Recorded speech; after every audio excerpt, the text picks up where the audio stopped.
Divine অ্যাঞ্জেলের আশীর্বাদ নিয়ে আমি রিডিং শুরু করছি।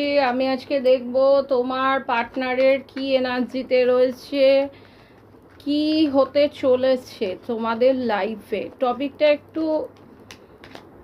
একটু আপডেটেড টপিক আমি আনছি। কি হতে চলেছে আগামী দিন তোমাদের লাইফে, কি হবে, তোমার পার্টনার কি অ্যাকশন নেবে আগামী দিনে।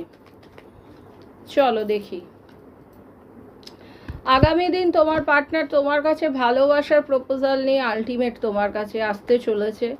ওকে, ভীষণ রোমান্টিক মুহূর্তে রয়েছে, কিন্তু তোমার পার্টনার কিন্তু একটু হট মেজাজের হতে পারে, এবং কেন তোমার প্রতি কিন্তু ভীষণ আবেগপ্রবণ, ভালোবাসা তো প্রচুর ওর মধ্যে রয়েছে। দেখি পরের কার্ড। দেখেছো, আগেন আমি দেখতে পাচ্ছি যে তোমার সাথে নিউ বিগিনিং করতে চলেছে আগামী দিন। তোমাদের অনেকে ম্যারেজ হবে, অনেকে ব্যালেন্স করবে, বা